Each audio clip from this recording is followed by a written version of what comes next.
이 시간 주시는 하나님의 말씀은 에베소서 3장 8절에서 13절까지 말씀입니다. 모든 성도 중에 지극히 작은 자보다 더 작은 나에게 이 은혜를 주신 것은 측량할 수 없는 그리스도의 풍성함을 이방인에게 전하게 하시고 영원부터 만물을 창조하신 하나님 속에 감추어졌던 비밀의 경륜이 어떠한 것을 드러내게 하려 하심이라.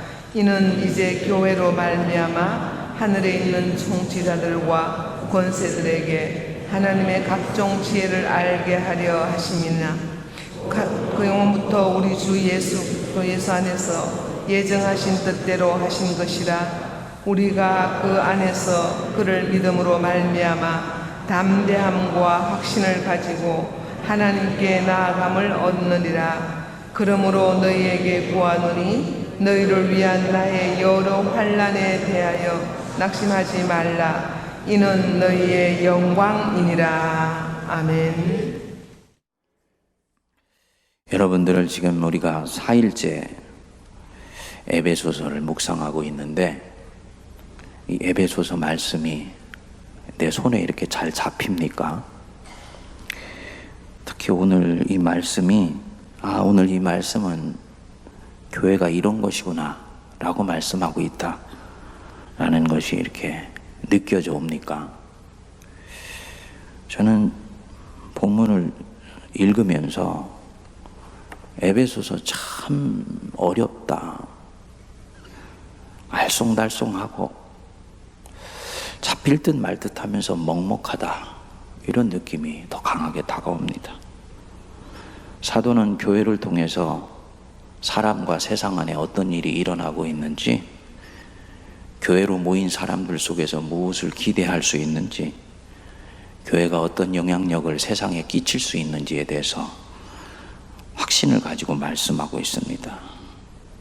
그리고 이 사도에게는 교회의 존재 이유가 자신을 설레이게 하며 대단히 흥분시키게 하는 것입니다. 그래서 13절을 여러분들이 보시면, 자신이 이렇게 교회를 세워가며 온전케 하는 일에 초대를 받았다는 사실로 인해서 지금 교회를 위해 당하는 이 환난이, 교회를 세워가는 과정에서 당하는 이 고난이 에베소 교인들에게는 낙심할 만한 일이지만 자신에게는 영광스러운 일이다 라고 선포하고 있습니다. 여러분들에게는 어떨지 모르겠습니다만 저에게는 이 마음이 너무 어렵습니다.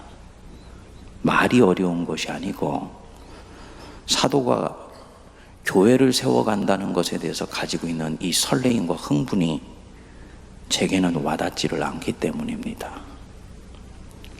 성도로 하여금 교회로 살아가고 또 촉구하고 격려하고 도전하는 일이 그게 얼마나 기쁜 일인가 라고 생각하는 이 사도의 마음이 부딪히지를 않는 것입니다. 사도가 갖고 있었고 경험하고 있었던 교회, 그게 무엇인가를 저는 경험해 보지 못했거나 혹은 경험을 했었는데 지금은 놓치고 있다는 것을 얘기하는 거지요. 사도는 하나님이 예수님을 통해 교회를 주신 이유를 두 가지로 말씀을 합니다. 첫 번째로 8절을 보시면, 모든 성도 중에서 지극히 작은 자보다 더 작은 나에게 이 은혜를 주신 것은 교회를 통하여서 측량할 수 없는 그리스도의 풍성함을 이방인에게 전하게 하시려는 것이다. 그리스도의 풍성함을 이방인에게 전하게 하는 것, 그게 교회의 사명이다. 저와 여러분들의 시선이 이방인들에게 전한다 라는 것에 가신다면 저와 여러분들은 오늘 또다시 무엇인가를 놓치고 있는 것입니다. 교회의 사명이 전도와 선교이다. 또다시 교회의 존재 이유를 사명 중심으로 가고 있는 것입니다. 사도는 명료하게 먼저 머물러야 되는 말씀은 그 전하게 하시고가 아니고 측량할 수 없는 그리스도의 풍성함, 측량할 수 없는 그리스도의 풍성함, 부요함, 깊이와 넓이를 다할 수 없는 그 그리스도의 부요하심, 그리스도 안에 계셔서 제자들의 가슴을 뜨겁게 하고 그리스도 안에 계셔서 제자들의 인생을 통째로 던지게 만들었던 그 무엇,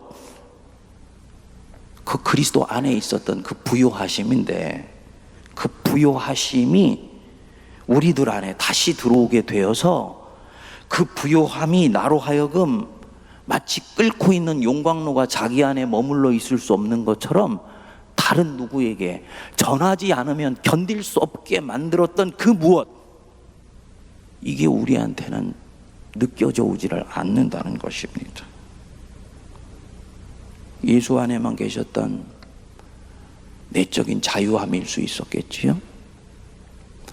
하나님께 당신은 감당할 수 없는 사랑을 받고 있다라는 바로 그 현실로 인해서 다른 어떤 것에도 매이지 않고 받지 않아도 무한히 줄 수 있었던 그 끝없는 넉넉함이 줄 수 있는 그 부요함, 그 예수 안에 있었던 거, 그거 이방인에게 전하는 것이 교회이다라는 것입니다.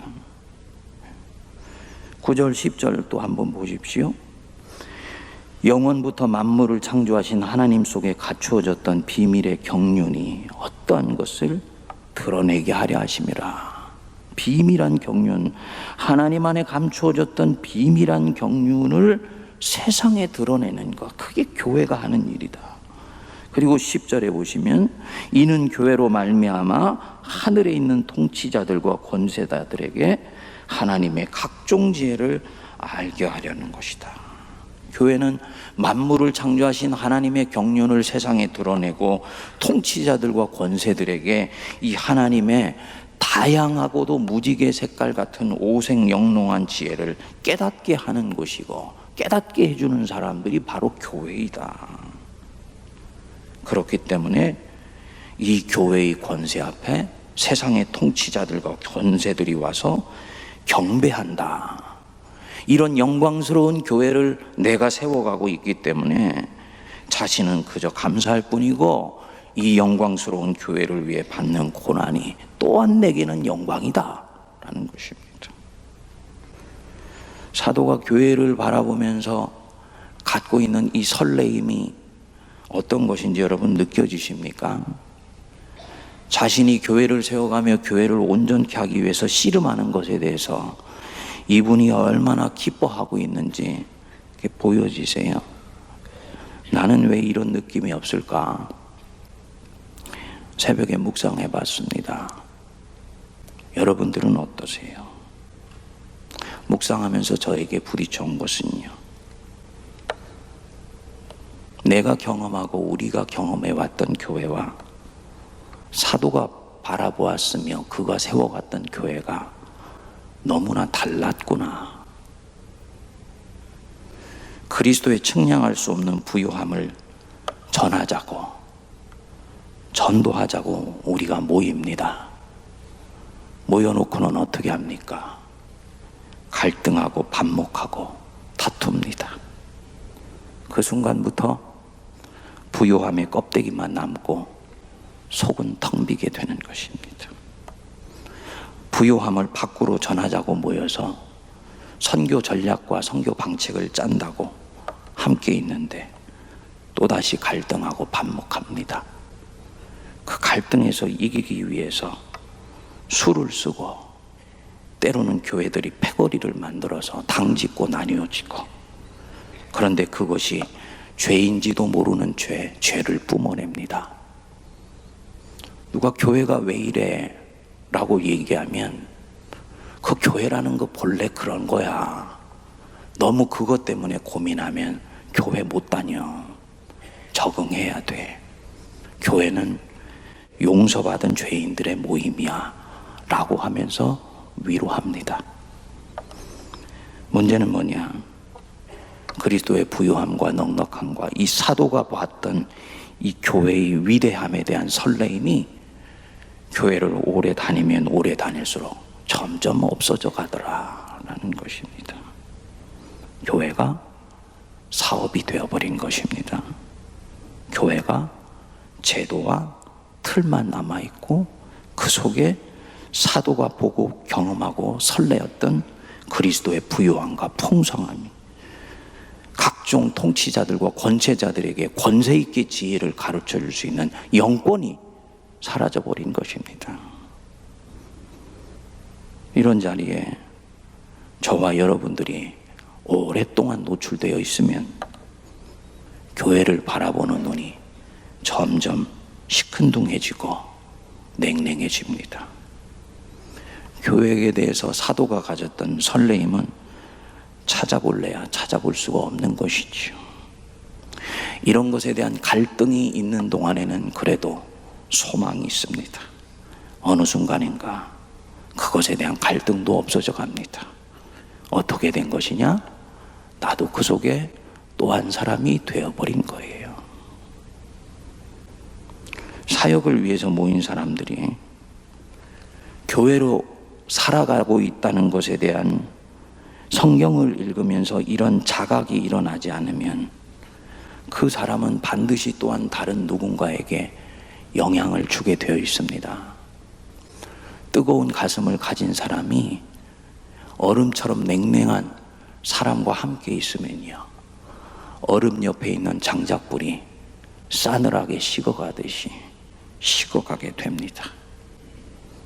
장작불이 영향을 줘야 되는데 얼음을 녹여서 끓는 물로 만들기에는 그 뜨거움이 미치지를 못하는 것입니다. 내가 교회로 살아간다는 것이 얼마나 아름다운 것이고 얼마나 위대한 것인지에 대해서 나는 자각하지를 못한다. 그저 용서받은 죄인으로서 정리되지 않은 인간적인 욕망을 필요할 때는 적절히 뿜어내고 때로는 가리우면서 다른 성도를 대한다. 여러분, 이 과정에 오래 노출되면 교회는 우리끼리 모였을 때는 위대한 교회라고 얘기할지 모르지만 믿지 않는 사람들이 볼 때는 시시한 곳이 되고 심지어는 위선적인 곳이 되어가기도 합니다. 서서히 빛을 잃는 것입니다. 교회에 그리스도의 부요함과 복음의 강력하심과 위대하심이 역사하지 못하기 때문입니다. 오늘 이 본문의 요지는 그런 면에서 명료합니다. 사도는 반복해서 에베소에서 교회 말씀을 하면서 너희는 교회가 얼마나 위대하며 얼마나 너희 인생에서 이 교회를 발견했으며 교회로 살아간다는 것이 설레이는 것인지를 너희들이 알아야 된다. 그 설레임 때문에 너희들 자신은 이 교회를 위하여 자신을 걸 수도 있는 그 자리로까지 나아갈 수 있어야 된다라고 말씀하는 것입니다. 내게 만일에 그렇지 못하다면 나는 사도에게는 있었는데 사도와 선지자들의 터 위에 세워져 있다고 하는 나는 경험하고 있지 못한 그 무엇, 그거 찾게 해달라고 기도해야 되는 것입니다. 주님, 사도의 이 설레임이 왜 나에게는 없습니까? 사도가 보았던 이 교회가 왜 나에게는 보여지지 않습니까? 내가 받는 여러 환난에 대해서 낙심하지 말라고, 이것은 내게 오히려 영광이라고 얘기하는 교회를 바라볼 때 이 사도가 가졌던 이 흥분과 이 영광의 면류관에 대한 자부심이 왜 내게는 없는 것입니까? 사도와 선지자 위 터 위에 세워져가 있는 내게 도대체 무엇이 결여되어 있으며 내가 섬기는 교회와 한국교회에 무엇이 도대체 빠져 있는 것입니까? 라고 부르짖을 수 있을 때 그분이 사도와 선지자의 터 위에 세워져 가고 있는 분이라고 저는 믿습니다. 저에게 적용해 봤습니다. 이상학 목사, 너는 이 사도가 보았던 이 교회를 보고 경험했던 적이 있느냐? 있었던 것 같아요. 목회 초년병 때는 교회를 세워가면서 밤잠을 못 이루고 하루에 3시간, 4시간을 자면서 목회했었던 적이 있습니다. 3년 이상의 시간을 그렇게 살았습니다. 그런데 돌이켜보면 그때 하나도 힘들지 않았습니다. 30대 초반 중반이었기 때문에 그런 것이 아니고요. 그리스도를 위해서 받는 고난이라고 느꼈기 때문이에요. 그 고난이 오히려 메조키즘에 가까울 정도로 이 고난 때문에 교회는 세워져 가며 교회는 위대해진다라고 느꼈던 적이 있었습니다. 교회를 섬기는 것이 신이 났던 적이 있었습니다. 교회를 바라보면 설레었던 적이 있었습니다. 그런데 어느새 저도 교회를 바라보는 눈이 시큰둥해지고 제도화되고 지극히 기성화되었습니다. 이상학 목사가 평범해졌다는 것입니다. 사도가 보았던 교회 다시 세워가고 그가 살았던 그 교회로 나도 살아간다 라는 것에 대한 이 깨달음이 점점 교회의 흐름들 속에서 잠식되어 간 것을 말하는 것입니다. 말씀을 묵상하면서 성도 여러분들에게 적용하기보다 저 자신에게 적용하고 싶어졌습니다. 교회로 다시 살아가자. 목회 천연병 때 느꼈던 그 교회에 대한 흥분, 내 안에서부터 다시 발견하자. 여러분, 섣불리 여러분들에게 회개하라고 말씀드리고 싶지는 않아요. 우리 성도님들 각자의 심령 속에 계신 성령님이 인도하시는 대로 내가 교회를 바라보았던 눈빛에 대해서 살펴보실 수 있게 되기를 바랍니다.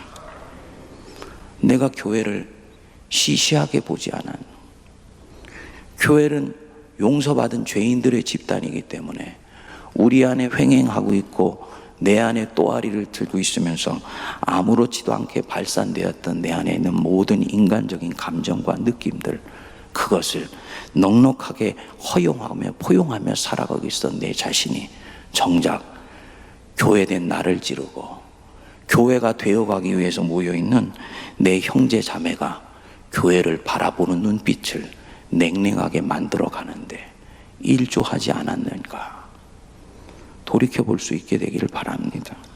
그리고 이제 그 상황이 온다면 주님, 저는 다르게 반응할 수 있게 되기를 바랍니다 라고 기도할 수 있게 되기를 바랍니다. 여러분, 사도에게 교회로 살아간다는 것은 어마어마한 일이었습니다. 그 교회로 살아가면서 다른 교회된 누군가와 만난다는 것은 우주를 바꾸는 대사건이 바로 거기에서부터 시작되는 일이었습니다.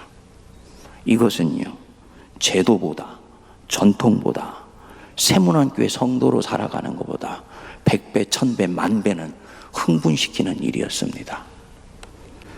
바로 그 느낌과 감정과 은혜가 저와 여러분들 안에 일어날 수 있었으면 좋겠습니다. 사람으로서는 될 수 있는 일이 아니에요. 하나님이 하늘의 문을 열어주셔서 당신 곳간에 있는 영권에 가득하신 것을 만민들에게 부어주실 때 가능한 일입니다. 습관적으로 돌아가는 나의 머리, 교회를 수십 년을 섬기면서 특정한 상황이 되면 습관적으로 돌아갔던 나의 머리가 작동하는 방식이 멈춰지고, 주님, 이 상황에서 내가 교회인데, 그리스도인인데, 내가 교회라면, 그리스도인이라면 어떻게 나의 머리와 생각과 마음이 움직여야 되는 것입니까? 라고 다시 한번 묻기 시작하는 성도 안에서 이 교회는 회복될 것이고, 교회로 살아가는 사람들은 사도가 보았던 이 교회에 대한 흥분과 감격을 반드시 우리 하나님이 주실 줄로 믿습니다. 세문안교회가 그 터전 위에서 세워져 갈 수 있게 되기를 기도합니다. 언더우드가 우리에게 왔을 때 언더우드에게 하나님이 엎혀서 온 것이 아니지 않습니까? 언더우드의 등에 하나님이 엎여져 오셔서 언더우드 선교사를 통해서 하나님이 역사하시기 시작한 건가요? 아니죠. 언더우드 선교사 속에 가슴에 계셨던 하나님이 역사하셔서 언더우드는 종으로 온 것입니다. 그 언더우드가 교회를 바라보며 어두운 이 땅을 바라보며 느꼈던 그 흥분과 감격과 설레임이 있었기 때문에 오늘의 세문안교회가 있는 것입니다. 전통을 지켜내고 전통을 세워간다는 것은 바로 이와 같은 것입니다. 초대교회 선교사들과 신앙의 선배들 속의 역사였던 그 하나님을 향하고 교회를 바라봤던 그 설레임과 위대함과 흥분이 주님 내 안에 없어졌으니 잃어버린 그 정신적인 영적 전통과 유산이 내게 회복될 수 있게 해주십시오. 사람을 통해서 그것을 회복하기에는 너무나 아련하니 그분들에게 유산의 유산이 되고 젖줄의 젖줄이 되는 성경 속으로 다시 찾아갈 때 자연히 우리는 선배들이 가졌던 그 신앙의 유산에 있다 있게 될 것입니다. 그 은혜 속에서 우리 세문안교회가 세워져 가며 한국교회가 세워져 갈 수 있게 되기를 주의 이름으로 축복드립니다. 함께 기도하겠습니다. 하나님 아버지, 사도가 보았던 그 교회, 그 하늘에서 내려오는 그 예루살렘 교회, 저희들도 보게 하여 주시옵소서. 자신이 당하는 환난과 고난을 바라보며 낙심하지 말라고, 오히려 이것은 교회를 세워가는, 영광스러운 교회를 세워가는 과정에서의 나의 영광이요 면류관이라고 담대히 외쳤던 그 사도의 교회를 보았던 마음이 나의 것이 되게 하시고 우리 것이 되게 하여 주십시오. 한국교회가 130여 년 동안 이 땅에 심겨져 오며 세상을 위해 큰 일을 해왔으나 우리는 영적으로 이제 빈곤하여졌으며 가난하여졌으며 속은 비어있는 가운데 하나님 몸부림치고 있나이다. 전하려고 하기 전에 우리는 먼저 그리스도의 부요하심과 풍요하심과 넉넉함을 알아야 되겠사오니 하늘을 여셔서 만민에게 부어주셨던 성령을 다시 부어주시고 각 심령 속에 하나님을 바라보는 뜨거움이 회복되게 하여 주옵소서. 우리 안에 아무것도 받지 않아도 넉넉하며 자유할 수 있기 위해서는 주님이 우리를 어떻게 사랑하시는지를 또다시 보아야 되겠사오니 은혜를 부어 주시옵소서. 하나님께는 오늘 기도하는 저희들의 심령 속에서 새로운 교회가 시작되게 하시고 새로운 인류가 시작되게 하시며 새 사람이 잉태되게 하여 주셔서 다른 누구를 보지 아니하고 나 한 사람이 먼저 하나님 앞에 교회로 서게 하시며 교회로 살아가게 하여 주시고 그리스도인으로서 다시 출발하는 사람이 있어지게 하여 주옵소서. 지금은 우리 주 예수 그리스도의 크신 은혜와 하나님 아버지의 만극하신 사랑하심과 성령님의 위로교통 감동 감화 역사하심이 만민을 위해서 이 땅에 오신 우리 주 예수 그리스도를 만나며 보고 느끼며 배워 그리스도의 풍요함을 온전히 가슴에 담고 그것 전하며 살기로 다짐하는 모든 주의 백성들 머리 위에 피로 값주고 사신 이 재단과 이 나라와 이 민족과 전북녘과 전 세계 하나님의 백성들 위해 이제로부터 영원토록 함께하옵시기를 간절히 축원하옵나이다. 아멘.